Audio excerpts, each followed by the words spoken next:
이제 중요한 거 나갑니다. 아주 중요한 거. 자, 여러분 교재는 18쪽에 보면은 18쪽에도 위에 있고요. 그다음 지금 여기 지금부터 할 거는 21쪽인데 18쪽 위에 보면 표가 하나 있거든요. 이따 복습하실 때는 그걸 한번 보시고 18페이지 맨 위에 표 있죠. 가로 3번.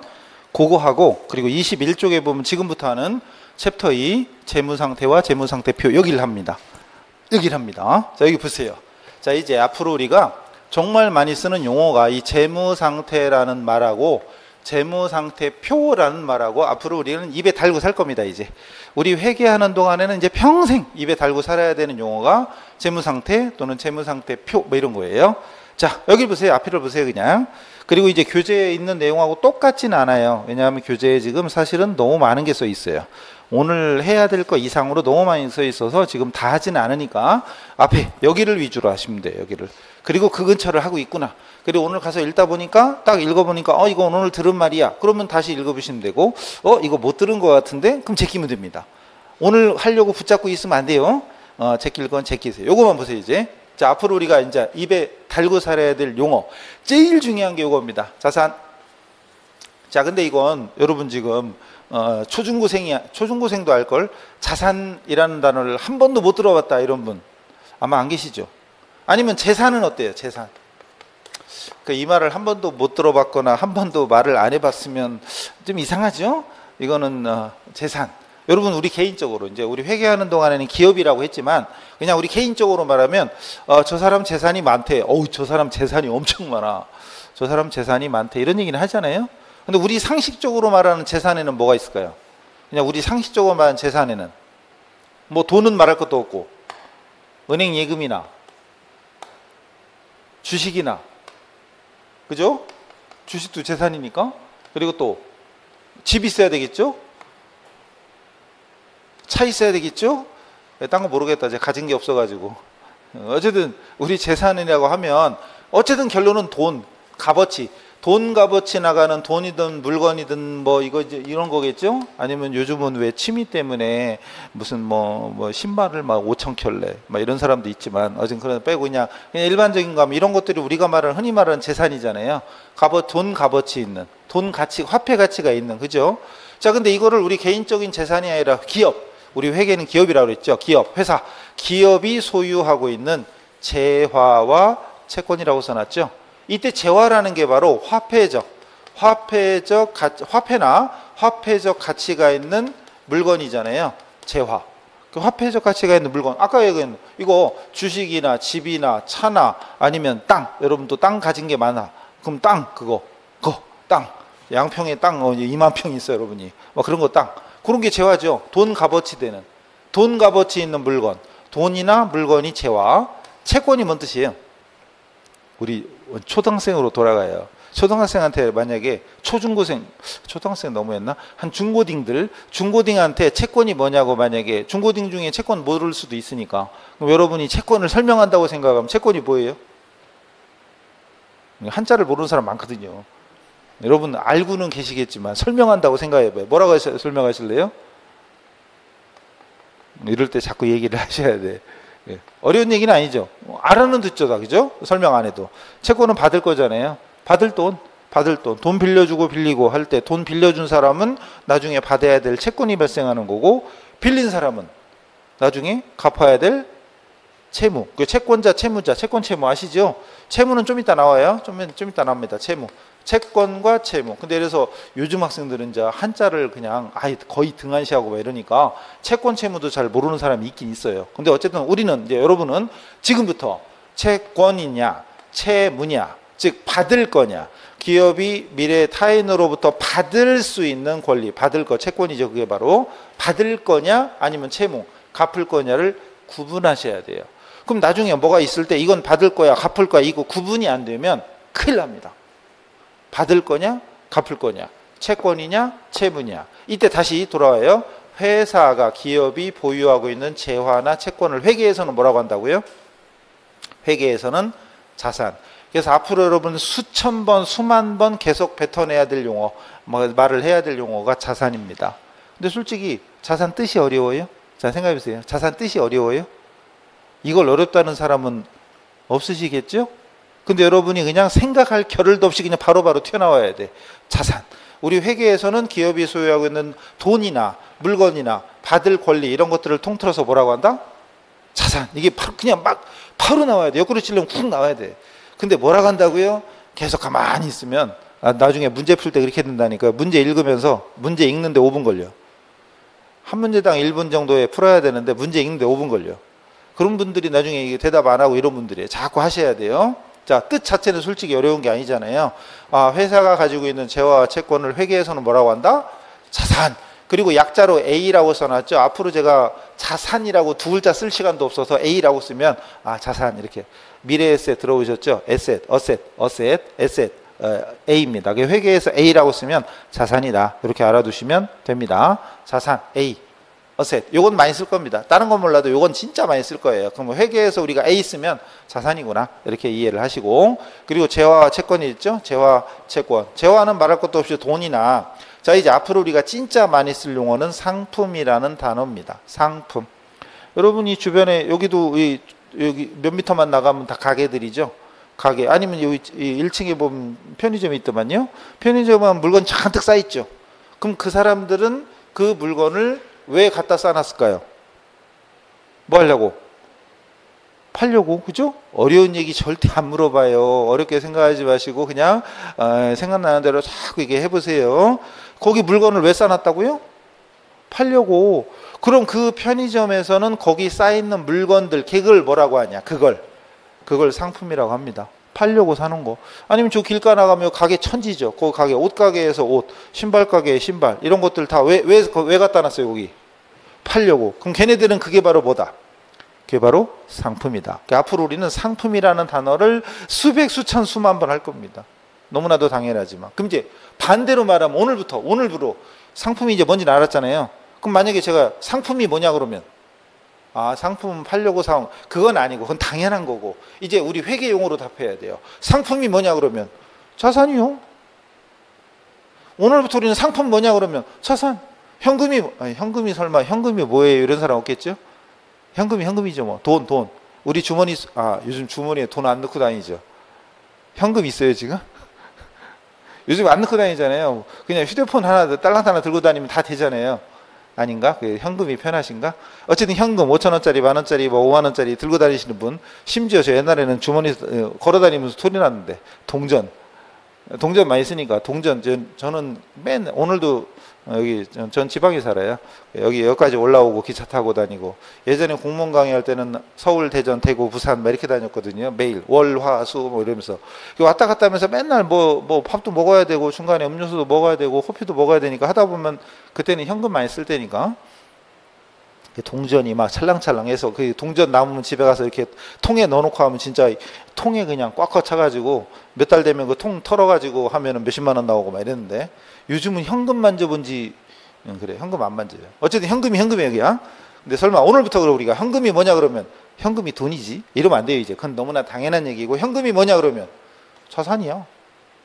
현금이 뭐라고요? 자산. 상품이 뭐라고요? 자산. 근데 자산이 뭔 뜻이에요?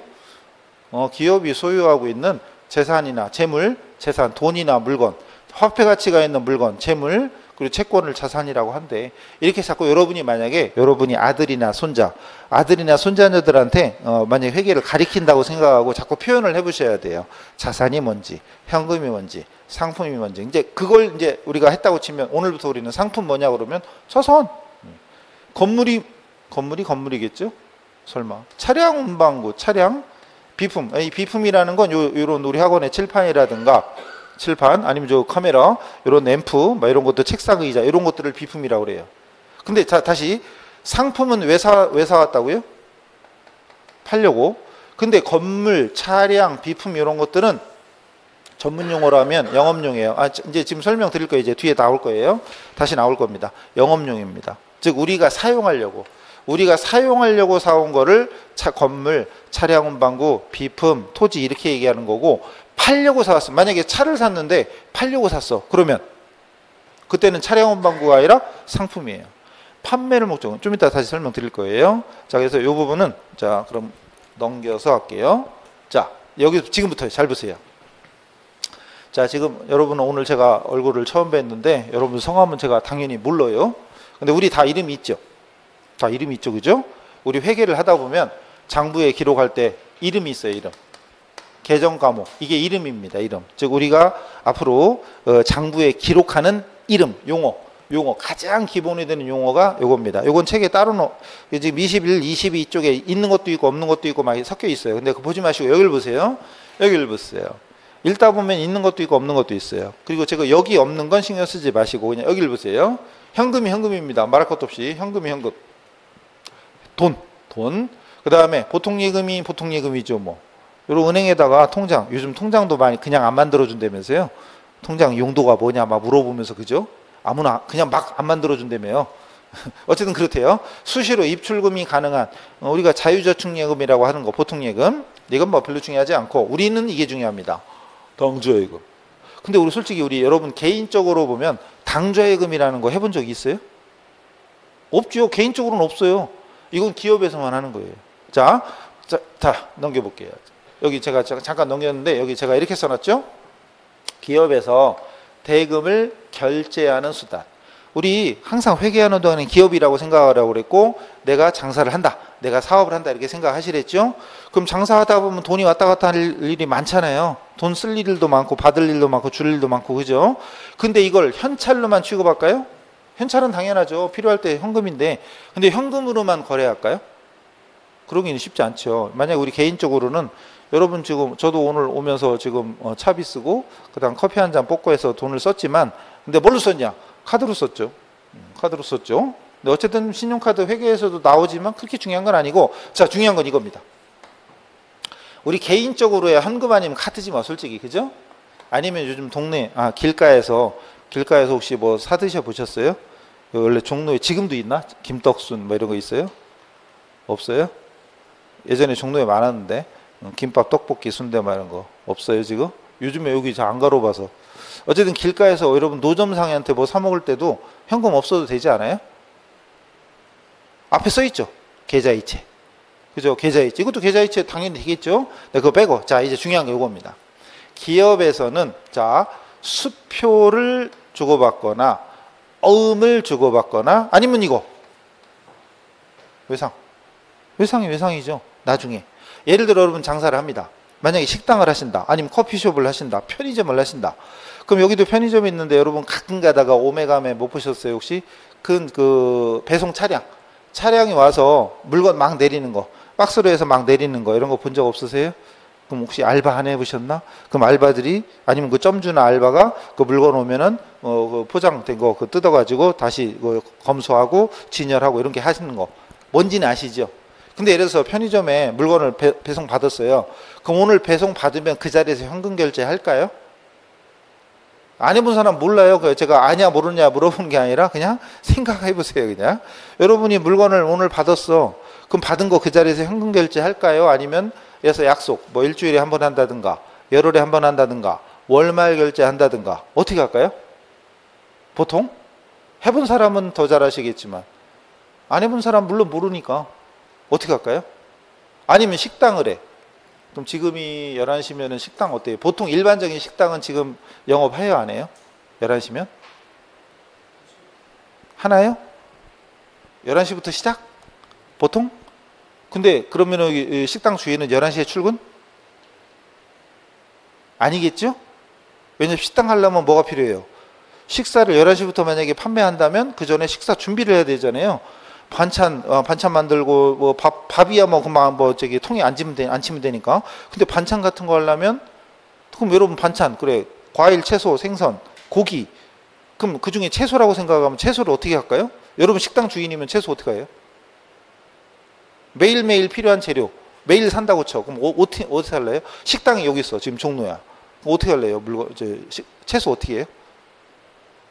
안 해봐서 몰라요. 그러지 말고 생각해봐. 채소 어떻게 할까? 오늘 필요한 채소 뭐 상추고 뭐 그 다음 깻잎이고 그 다음에 도라지고 뭐 연근이고 뭐 이런 거 어떻게 할래요 지금?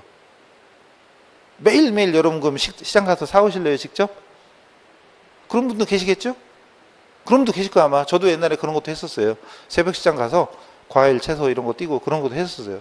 그렇다고 치고 그 다음에 그런 분도 계시겠지만 대부분은 아마 그렇게 안 하실걸요? 어떻게 하죠? 그쵸, 저기에서 업자들이 있어요. 업자들이 있어요. 그래서 예를 들어서 두부든 생선이든 과일이든 채소든 호박, 당근, 오이, 가지 막 이런 것들을 여러분이 품목을 딱 해서 전날 저기 여러분 계약한 업체에다가 내가 필요한 걸 물품을 해주면 다음날 아침에 새벽에 보통 그 사람들이 새벽에 배서 여러분 가게 앞에다 떨궈 놓습니다. 그런 거 본 적 없으세요 혹시? 길 가다 보면 아침에 식당 앞에 박스들이 쌓여 있어요. 그러니까 식당 주인은 와서 아침에 만약 11시에 시작이면 그 따뜻한 거 어쩌고 해야 되니까 9시에 출근한다 치면 9시에 식당 앞에 있는 두부도 옮기고 콩나물도 옮기고 혹시 못 보셨어요? 그런 거 대부분 그렇게 많이 합니다. 그럼 그 대부분 그 업자들이 그런 걸 배송을 해줘요. 그럼 그 자리에서 어떻게 하냐고 현금 결제 하겠냐고요. 말이 안 되잖아요. 현금 결제가 안 되지. 그럼 어떻게 해요? 근데 그분들은 보통은 월말 결제. 그럼 이제 서로 주고받은 게 있으니까 신뢰에 의해서 아침에 보낸 거 물론 중간에 누가 훔쳐갈 수도 있지만 상식적으로는 아침에 우리나라 사람은 자전거는 훔쳐가도 그런 건 잘 안 훔쳐가요. 그래서 거기다가 아침에 호박 뭐 상추 이런 거 쌓아놓으면 되게 안 주워가니까 식당 주인이 아침에 와서 물건 드리고 그리고 그걸로 영업하고 그리고 끝나면 저녁 때 또 주문해서 다음날 거 주문하고 이런 시스템이 많아요. 아니면 부지런하고 이런 분들 인력 여건만 된다면 아침마다 시장 가서 자기가 직접 사는 거죠. 시장 가서 직접 지금도 가락시장이 있죠. 그런 데 가서 사는 거죠. 과일, 채소, 생선 직접 사서 아침에 배송하는 거죠. 자기가 직접 사와서 그걸로 이제 아침 장사하고 이렇게 되는 거죠. 근데 보통은 시장 가서 살 때는 그 자리에서 현금이나 카드로 하고 계좌이체 하겠지만 대부분은 기업에서는 외상거래가 많죠. 아까 편의점도 그랬고 식당도 그렇고 대부분 물건 받으면 일단 장부에 서로 주고 사인만 하고 돈은 뭐 일주일에 한 번 또는 보름에 한 번 아니면 한 달에 한 번 결제합니다. 그게 결국은 지금 당장 아니고 나중에 후에 대금을 주고받기로 하는 걸 외상이라고 하죠. 근데 우리가 성인들 치고 외상이다 그러면 모르는 사람 있냐고. 근데 요즘은 우리 개인적으로는 외상으로 할 일이 없죠. 혹시 옛날에는 이런 거 안 해보셨어요? 음식점이나 술집 가서 깜빡 이거 돈을 놓고 왔네? 지금처럼 카드 막 그 휴대폰에 넣고 다니고 이러지 않을 때 그때 아무것도 지갑을 놓고 왔어요. 그래서 주인한테 이모 뭐 이런 사람 있잖아요. 이모 저 지갑을 놓고 왔는데요. 내일 갖다 줘. 그런 사람 없었어요? 술 드시고 식사하시고 외상 아니 옛날 있잖아요. 적어놔 이런 거 있죠. 외상. 요즘은 없잖아요. 그죠?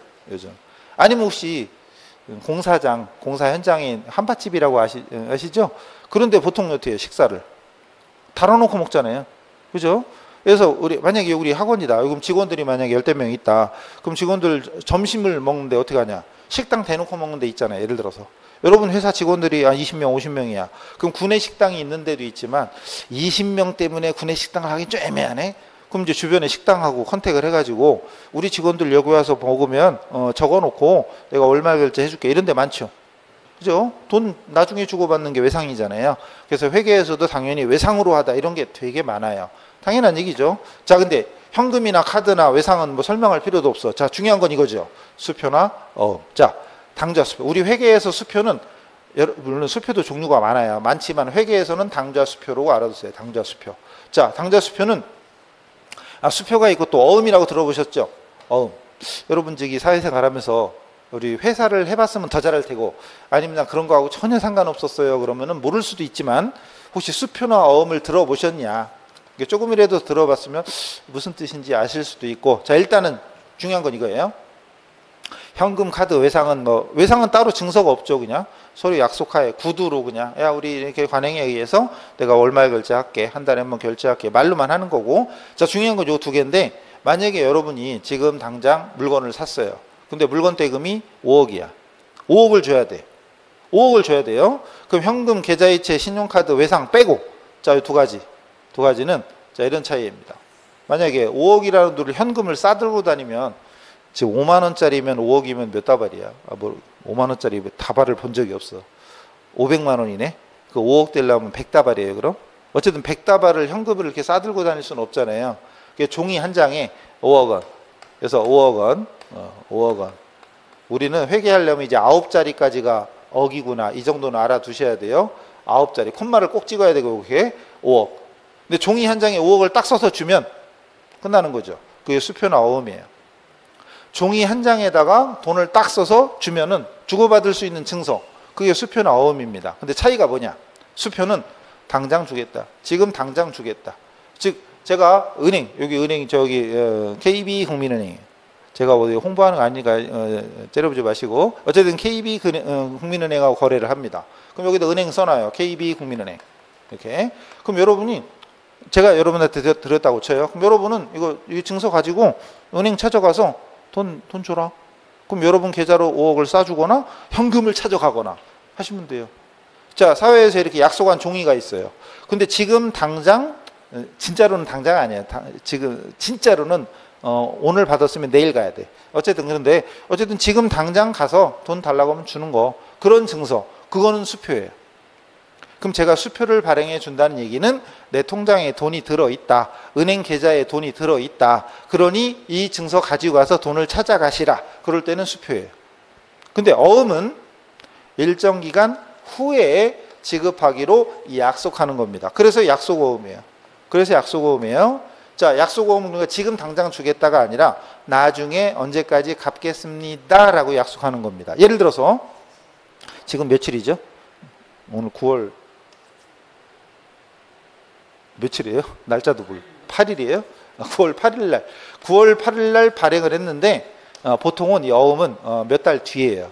만약에 이 돈을 11월 30일까지 지급하겠습니다 라고 약속을 하는 거, 이때는 여기 뭐라고 써 있냐? 약속어음이라고 써 있어요. 그러니까 어음이라고 써 있는 종이에다가 5억을 써서 준다는 얘기는 나중에 몇 월 며칠까지 갚겠습니다 이런 얘기고, 여기 수표라고 써 있는 데다가 5억 원을 써서 준다는 얘기는 지금이라도 당장 은행 가서 돈 찾아가시라 이런 겁니다. 차이점 아시겠죠? 그래서 앞으로 회계에서는 수표를 발행하여 지급하다, 어음을 발행하여 지급하다, 이게 많이 나옵니다. 앞으로 계속 나옵니다. 자, 이거 상식으로 알아두세요. 이제 회계에서는 상식입니다. 그래서 수표를 발행하다, 어음을 발행하다, 차이가 뭐라고요? 공통점은 종이 한 장으로 거액을 주고받을 수 있다. 종이 한 장으로 간편하게 100만 원이든 1000만 원이든 아니면 554만 2천 원이든 7964만 2천 원이든 어쨌든 이렇게 종이 한 장으로 거액을 주고받을 수 있는 이런 장점이 있고, 차이점은 지금이라도 당장 찾아가시라. 그러면 수표. 몇 달 뒤에 또는 몇 달 뒤에 아니 며칠 뒤에 나중에 언제까지 갚겠습니다라고 약속하면은 어음. 차이점 아시겠죠? 그래서 여러분 책에는 그 설명은 따로 없고요. 그러니까 여기에 집중하셔야 돼요. 책을 자꾸 보시면 안 돼요. 책 보시면 안 돼요. 여기를 자꾸 째려보셔야 돼요. 여기를 째려보셔야 돼요. 그래서 수표와 어음, 수표, 어음. 이건 따로 없으니까 그럼 수표와 어음이란 요것만 자꾸 이거 말로 자꾸 해봐야 돼요. 다시 돌아옵니다. 이거 다시 일로 올게요. 자, 여기 당좌 수표를 발행할 목적으로 은행에다 돈을 집어넣는 거, 그게 이제 당좌예금이에요. 그게 당좌예금이에요. 그럼 당좌예금 계좌라고 하잖아요. 당좌예금이라는 통장이 계좌잖아요. 계좌. 그럼 당좌예금 계좌에 돈을 집어넣는 걸 뭐라고 할까요? 집어넣는 걸 예입이라고 하고, 여러분 예금 통장에서 돈을 찾는 걸 뭐라고 그래요? 찾는 걸 인출이라고 하죠. 인출이라고 합니다. 자, 그럼 생각 보세요. 인출하려면 여러분 보통 예금이라면, 보통 예금 요즘 은행 가서 찾을 일이 얼마나 있는지 몰라도 진짜 여러분 은행 가서 돈 찾으려면 어떻게 하죠? 현금을 찾으려야 돼. 그럼 어떻게 하죠? 은행 가서 그냥 돈 주세요 그럼 주나요? 아니잖아요. 뭐 써야 되잖아요. 전표에다가 여러분 계좌번호하고 인출 금액하고 써야죠. 근데 써야 되는데 그 종이가 여기서는 수표예요. 인출하려고 발행하는 증서가 수표입니다. 그 수표가 무슨 수표라고요? 당좌 수표입니다. 당좌 수표. 그래서 예금에서 수표를 발행했다는 얘기는 결론은 당좌예금 통장에서 예금을 인출해라. 누구한테? 그 종이를 가지고 있는 사람한테. 만약에 제가 여러분한테 수표 용지를 드렸다, 1억을 써서 드렸다, 그럼 여러분 은행 창구에 가서 제시하면 여러분 제시한 사람한테 제 통장에서 돈을 빼서 드려라 라고 하는 증서가 당좌 수표입니다. 수표. 그래서 오늘부터 우리는 수표를 발행하다 그러면 머릿속에는 뭐가 떠올라야 되냐? 당좌예금. 그럼 수표를 발행했다는 얘기는 결국은 예금 통장이 돈이 들어온다는 얘기일까요? 나간다는 얘기일까요? 수표를 발행했다는 얘기는, 오늘부로 우리는 수표를 발행했다는 얘기는 돈이 빠져나가겠구나. 돈이 빠져나가겠구나라고 이해를 하셔야 돼요. 이제 오늘부터 당조예금. 그래서 여러분 당조예금은 책에 써 있긴 써 있나요? 아니, 현금 및 현금성 자산 안에 써 있어. 그래서 그 안에 써 있고 그래서 조금 그래요. 그래서 요건 생기초 당조예금 이런 거 일단 넘어가요. 그리고 만약에 메모할 시간 없으면 이런 거 폰으로 얼른 찍어놔요. 폰으로 찍어놓고 보세요. 메모하다가 시간 오래 가면은 그냥 폰으로 얼른 찍어놔요. 그러면은 돼요. 자, 수표를 발행하면 결국은 당조예금 통장에서 돈이 빠져나갈 거다라고 이해를 하시면 됩니다. 아셨죠? 그 다음 이건 필요 없고 일단 그래서 오늘부터 우리는 현금, 당조예금 이 말을 우리가 수시로 많이 쓸 겁니다. 현금은 말할 것도 없고 당조예금은 수표를 발행하기 위해서 통장을 개설하고 돈을 넣어놓은 거 그게 바로 당조예금이다. 그리고 어쨌든 내 재산이죠. 그럼 오늘부터 우리는 현금, 보통예금, 당조예금 그러면 우리는 뭐다? 지금 우리가 뭐 하고 있죠? 자산하고 있죠? 그렇죠. 자산하고 있습니다. 그럼 오늘부로 현금, 당조예금, 보통예금 이런 말 듣자마자 머릿속에는 이건 자산이야. 자산이야 라고 생각하셔야 돼요. 넘어갑니다. 자, 그 다음 여기 단기매매증권. 요건 이제 나중에 설명드릴 거예요. 만약에 단기매매를 목적으로 주식을 사고 팔 때 여러분도 개인적으로 주식을 사고 팔 때 있을 거 아니에요. 근데 단기매매증권인데 나중에는 이름이 조금 바뀌어요. 이름 좀 바뀌는데 일단 그냥 이런가 보다 하세요. 유가증권. 이름이 바뀝니다. 이건 지금 신경 쓰지 마시고 그냥 그러려니 하시고. 자, 중요한 건 이거 상품. 아까 말씀드렸죠. 상품이라는 건 판매를 목적으로 팔려고 하는 물품. 이때 물품은 옷이든 신발이든 가방이든 자동차든 음식이든 상관없어요. 목적이 뭐냐가 포인트입니다. 판매 목적. 그래서 아까 편의점에 있는 물건이라든가 식당에 있는 음식이라든가 아니면 신발 가게의 신발 이런 것들이 다 상품. 그 다음 제품은 나중에 우리 뒤에서 원가회계라고 배워요. 판매를 목적으로 자기가 제조한 거. 팔려고 외부에서 사다가 파는 거. 사다가 파는 건 상품이라고 하고요. 자기가 직접 만들어서 팔어. 그럼 그건 제품이라고 그래요. 이건 나중에 합니다. 그래서 오늘은 상품만 신경 쓰세요. 소모품은 말할 것도 없이 사무용 문구류, 저기 우리 볼펜 이런 분필 이런 것들이 소모품. 뭐 중요한 얘기 아니고 일단 상품은 기억하세요. 꼭 다른 건 몰라도 상품. 그 상품 나오면 우리는 머릿속에 이건 자산이다 라고 얘기하시고. 그 다음 토지, 건물, 기계, 차량, 비품. 어때요? 솔직히 설명이 거의 필요가 없죠. 설명이 필요가 없어요. 근데 만약에 보세요. 여러분이 지금 저기 거시기 양평에다 땅 10,000평 샀어. 왜? 팔려고. 그러면은 여러분은 장부에 쓸 때 토지라고 쓰면 안 돼요. 팔려고 산 거 뭐라고 한다고요 아까? 근데 그 상품이에요. 그러니까 종류에 상관없이 팔려고 샀으면 상품이에요. 그런데 여기 있는 토지, 건물, 기계, 차량, 비품은 다 여기 앞에 사용할 목적, 전문용어로 하면 영업용. 보이시죠? 영업용. 다시 말하지만 이 모든 것이 다 판매용으로 바뀌면 판매용이라고 써 있으면 뭐가 돼요? 그건 상품이에요. 꼭 기억하셔야 돼요. 팔려고 했으면 상품인 거고 우리 회사가 쓰려고. 그럼 땅을 샀다. 주차장으로 쓰려고 샀다. 막 이런 거 토지, 땅. 그 다음에 건물이 건물이고 토지가 토지고 기계가 기계고. 가끔 어떤 분은 기계가 뭐예요 그러던데 그건 제가 해결할 방법이 없어요. 기계가 뭐예요 그럼 제가 뭐라고 설명할 방법이 없어요. 기계. 그 다음 승용차나 화물차, 트럭 이런 것들이 차량 운반구. 차량 운반구니까 이거 말고 저기 지게차라든가 이런 거 있죠. 그런 것들도 차량 운반구에 다. 그 다음에 아까 얘기했던 가구, 컴퓨터, 복사기, 전화기 이런 마이크 이런 카메라 이런 것들이 다 비품. 이건 어려운 게 아니죠. 그냥 영업용이다. 이 정도만 해두시면 토지, 건물, 기계, 차량, 비품 너무나 당연한 얘기고 판매용은 상품. 그 다음 이제 오늘부터 우리가 계속해서 현금, 상품, 건물, 토지, 차량 나오면 이것들은 다 뭐다? 자산이다. 그렇죠? 자산이다. 이러면 돼요. 그러니까 오늘부터 우리는 얘들이 자산이야. 즉 우리 개인적으로 말하면 재산인 거죠. 여러분 집에 이거 다 있잖아요. 토지, 건물, 기계, 차량, 비품 있잖아요. 다. 그죠? 비싸든 싸든 기계는 없구나 참. 죄송해요. 여러분 공장하는 게 아니지. 기계. 어쨌든 근데 회계할 때는 계속 나옵니다. 회계할 때는 토지, 건물, 기계, 차량, 비품 계속 나옵니다. 이거 책에 있는 것도 있고 없는 것도 있는데 책에는 너무 어렵게 돼 있어요. 즉 요거는 나중에 적어도 한 달 이상 배우고 나서 보시면 쉽게 돼 있어요. 근데 지금 진짜 완전 오늘 차대변 시작도 안 했는데 회계 진짜 시작하는 사람은 좀 너무 어렵게 돼 있어요. 책에 있는 거 너무 묻지 마시고 그냥 어디 하고 있다 그 정도만 보시고 제목. 그다음 이 부분은 지금 책에 이렇게 설명 안 돼 있으니까 지금 메모하고 이러면 시간이 오래 걸리죠. 그럼 얼른 찍어놓고 이게 넘어가요. 근데 찍어놔도 보진 않더라고. 그게 제일 중요한 건 그냥 지금 열심히 째려보는 거예요. 그냥 열심히 째려보고 제가 여쭤볼 때 대답하고 이거예요. 딱 기억 못해도 돼요. 기억 못해도 돼. 어차피 나중에 하면 이거 2번, 3번, 4번 합니다. 하지 말래도 계속 해요. 그러니까 지금 오늘 이 시간 딱 지나고 나서 쉬는 시간 됐더니 뭐 했지? 하나도 기억 안 나. 그래도 상관없어요. 이 시간에 집중하면 돼요. 이런 것들이 자산이라고 하는구나. 영업용이다. 판매용이다. 이 순간만 기억해도 돼요. 이따가 까먹어도 돼요. 그리고 책에 에이씨 똑같지 않네. 승질내지 마세요. 책하고 똑같지가 않아요. 넘어가요. 자, 그 다음 또 있어요. 저 보세요. 대여금이라고 써있는 대여라는 말은 들어보셨죠? 대여가 뭐예요? 빌려주는 거죠. 그죠? 어려운 거 안 여쭤봐요. 아주 기본적인. 대여가 뭐냐면 빌려주는 거. 가끔가다 어떤 분이 대여가 뭐야 속으로 그러죠. 저런 것도 내가 모를까 봐 저런 걸 물어보냐 막 이런 사람이 있죠. 아냐 모르냐가 물어보는 게 아니라 아주 기본적인 용어를 빨리 숙지하기 위한 이런 과정이라고 생각하시고 빌려주는 거. 금자는 돈이잖아요. 대여금 빌려준 돈이죠. 근데 앞에 뭐가 붙었어요? 단기, 장기. 단기, 장기가 붙었죠. 그럼 회계에서 단기와 장기 기준이 뭐겠냐?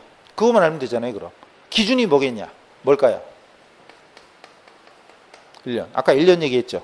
회계에서는 기간을 따질 때 기본이 원칙이 뭐라고 했죠? 1년. 1년 기준이었죠. 그러니까 1년 이내 그럼 단기, 1년 초과 장기 이렇게 되는 거예요. 만약에 제가 여러분한테 돈을 빌렸다. 그럼 여러분은 대여금이고요. 저는 조금 이따 나올 거예요. 뒤에 나옵니다. 저는 돈 빌렸으니까 차입금이 됩니다. 빌려준 사람은 대여, 빌린 사람은 차입. 그 금전 대차 관계라고 들어보셨어요? 대차, 대여와 차입, 대차. 근데 여러분은 대여금이고 저는 차입금이에요. 근데 만약에 제가 돈을 빌려달라고 하면서 이거 3개월 안에 갚을게요. 사인했어요. 차용증에다가 차용증서 들어보셨어요? 차용증 나오죠? 차용증서 나오는데 거기다가 3개월 내에 갚겠습니다라고 썼어. 그럼 여러분은 뭐라고 쓰면 돼요? 여러분은 단기 대여금. 저는 그럼 앞에다가 뭘 붙이면 되죠? 단기 차입금 이러면 되죠. 근데 만약에 제가 여러분한테 돈을 빌리면서 이 돈은 2년, 즉 지금 23년 9월이니까 24년 12월 31일까지 갚겠습니다. 이런 식으로 했어요. 예를 들어서. 그럼 1년 넘죠. 1년 초과됐잖아요. 그럴 때는 뭐가 돼요? 장기가 되는 거예요. 자, 단기와 장기 구분도 어려운 건 아니죠? 1년 이내냐? 1년 초과냐? 1년 이상이냐? 초과냐? 이상이냐? 초과냐? 지금 우리가 산수가 아니죠.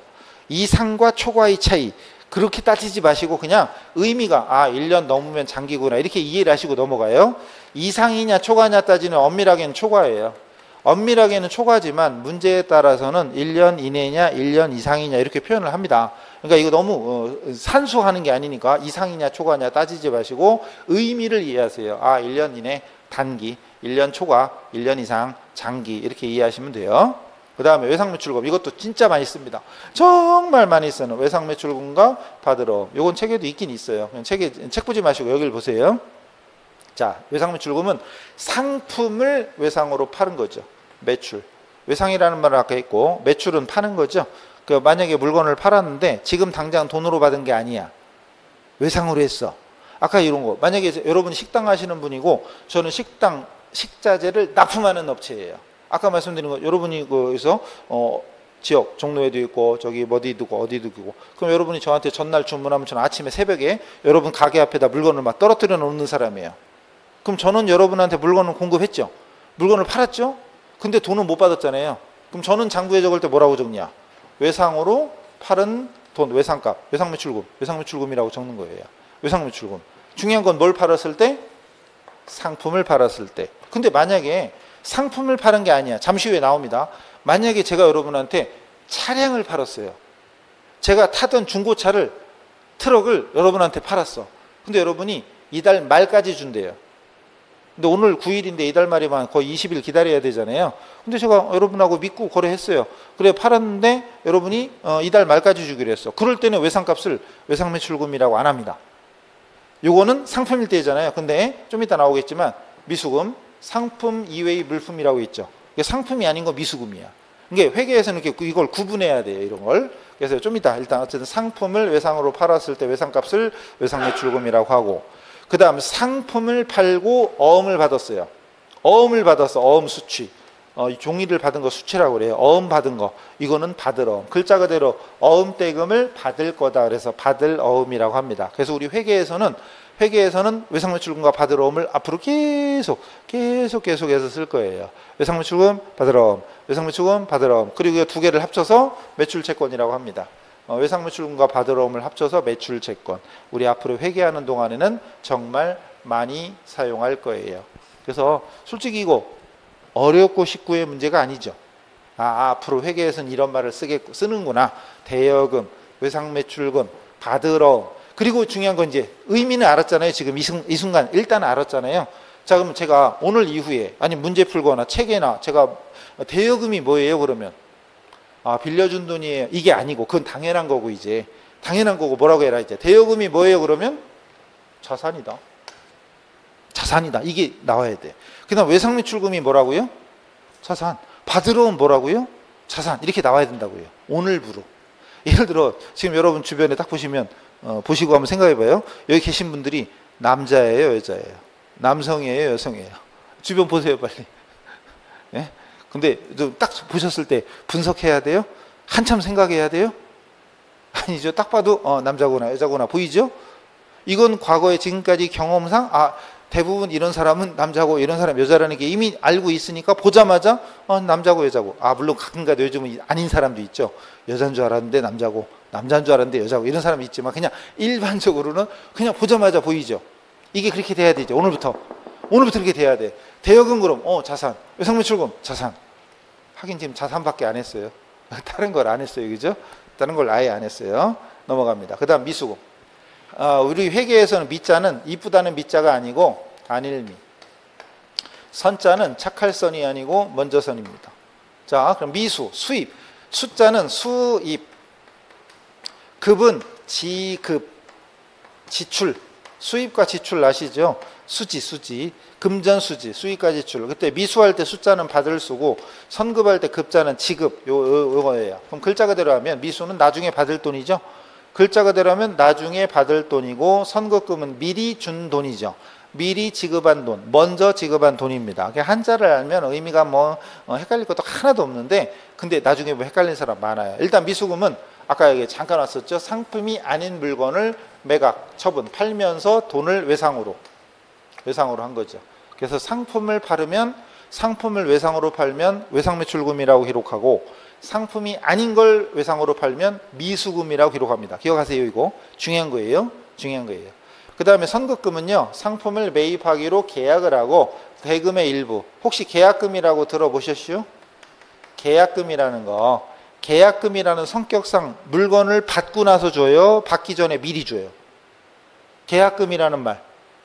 받기 전에 미리 주죠. 미리 주니까 선급인 거죠. 선급. 그죠? 어려운 게 아니잖아요. 근데 여기서 선급금이 미수금이 자산인 건 이해가 돼요? 미수금이 자산이래. 왜 자산이지? 받을 거니까, 받을 채권이니까. 그죠? 나중에 받을 돈이니까 자산. 아까 자산의 뜻이 뭐라고 그랬어요? 자산에는 기업이 보유하고 있는 재화와 채권, 받을 돈을 자산이라고 한다면서요. 그죠? 그러니까 받을 거니까 자산이야. 이해됐죠? 근데 이거 헷갈리는 사람 많아요. 선급금. 그래, 계약금 생각하면 계약금 준 거예요. 계약금 준 거예요. 그럼 이게 자산이래. 왜 자산일까요? 계약금 줬는데 왜 자산이지? 돈 나갔는데 이러는 사람 많거든요. 근데 계약금 줬어. 1억 원 줬어. 여러분 건물 살려고 빌딩 50억인데 계약금 1억 줬어요. 근데 1억 준 걸 자산이래. 선급금. 왜 자산이죠? 이거 헷갈리는 사람이 많아요. 이건 몇 달 공부한 사람도 나중에 선급금 돈 나갔으니까 아직 부채라는 거 하지도 않았는데 부채 아니야? 이런 사람 많아요. 왜 자산일까요? 여러분이 계약금을 걸었으면 우선권이 있잖아요. 만약에 그 건물이나 물건, 자동차도 왜 인기 좋은 건 왜 계약금 걸어놓고 기다려야 되잖아요. 이런 거 있죠. 그럼 여러분이 계약금을 줬으면 적어도 그 물건을 먼저 내가 인수할 권리가 생긴 거죠. 나한테 팔기로 약속이 된 거잖아요. 근데 만약에 여러분 계약금 줬는데 이 건물주가 마음이 바뀌어서 여러분한테 안 팔고 딴 놈한테 팔겠대. 그럼 여러분은 뭘 청구해요? 위약금. 그죠? 계약금 돌려받고 위약금 받고 하죠. 어쨌든 중요한 건 내가 계약금을 걸었으면 내가 그 물건을 매입할 권리가 생겼잖아요. 돈 나간 건 나간 거고 받을 권리가 생겼죠. 권리가 생겼으니까 채권, 권리가 생겼으니까 자산인 거예요. 나중에 다시 설명드릴게요. 그래서 요거 나중에 헷갈리는 사람 많아요. 그 다음 이제 지금까지 우리는 뭐만 했다? 지금까지 우리는 자산만 했습니다. 자, 이제 자산과 더불어 우리가 진짜 회계하는 동안에는 죽을 때까지 해야 되는, 크게 보면은 5가지 용어가 있는데 그 중에 지금 우리가 자산을 일단 했고요. 그리고 지금부터 부채를 하는 겁니다. 그리고 또 하나는 미리 하지만 자본.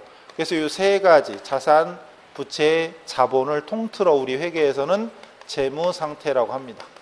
재무상태라고 합니다. 기업의 재무상태. 즉 여러분 개인이, 그러니까 회사라고 치고 각 회사마다 가지고 있는 자산이 얼마고 부채는 지금부터 할 거예요. 부채가 얼마고 자본이 얼마다, 이거를 통틀어 재무상태. 야, 저 회사 재무상태가 어떠냐? 아, 혹시 그 재정상태, 재정이라는 말 들어보셨죠? 비슷한 의미예요. 야, 이 회사는 재정 상태가 어때? 뭐 이런 걸 우리 회계에서는, 야, 이 회사는 재무 상태가 어떠냐? 이런 거. 삼성전자가 재무 상태가 어떻대? 뭐 이런 거. 예를 들어서 우리끼리는 재무 상태라는 말 쓰고, 그 중에 부채가 뭐냐? 부채는 뭐 더울 때 부치는 부채가 아니겠지 당연히. 미래에 지급해야 될 채무, 의무, 빚이죠. 빚. 아까 채권이라는 말 했었죠. 채권하고 반대죠. 채권은 뭐, 이제 회계에서는 채권은 뭐라고 해요, 이제? 회계에서는 채권은 자산인 거고, 채무면 부채입니다. 받을 건 자산, 갚을 건 부채. 간단한 거 이제. 받을 걸 회계에서는 뭐라고 한다고요?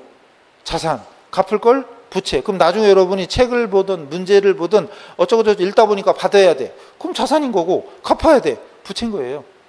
그럼 자산, 부채 구분하는 것이 앞으로 우리 회계에서는 수도 없이 많이 해야 될 우리 기본 중에 기본입니다.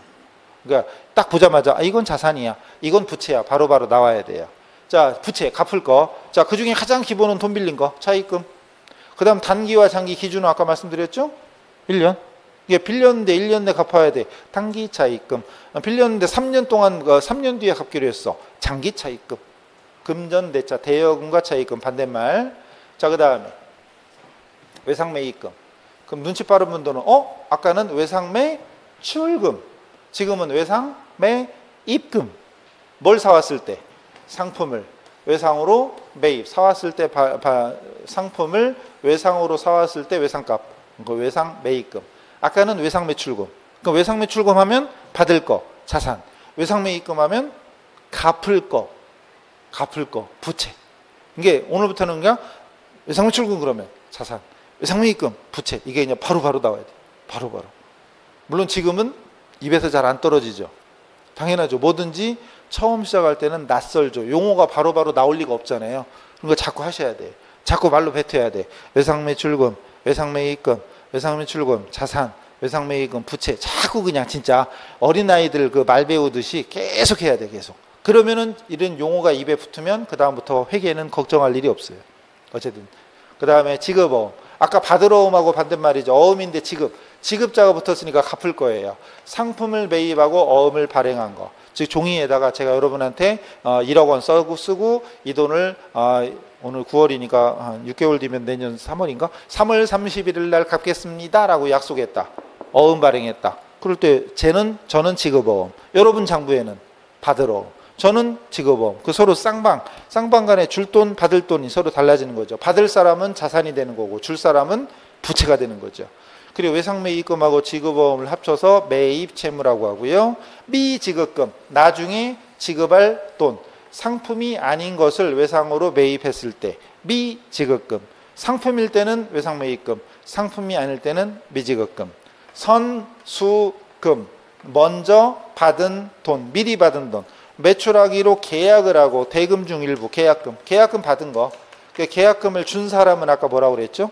계약금을 준 사람은 선급금, 계약금 받은 사람은 선수금, 선급, 선수, 미수, 미지급. 그래서 선급, 선수, 미수, 미지급. 이런 표현을 앞으로 많이 할 겁니다. 이런 표현을 많이 할 거예요. 선급, 선수, 미수, 미지급. 선급, 선수, 미수, 미지급. 서로 반대 입장이죠. 이때 선급하고 미수는 자산 쪽이고요. 자산이고 미수랑 미지급금, 선수와 미지급은 부채입니다. 부채. 선급, 선수, 미수, 미지급 중에 이 말을 앞으로 계속 할 거거든요.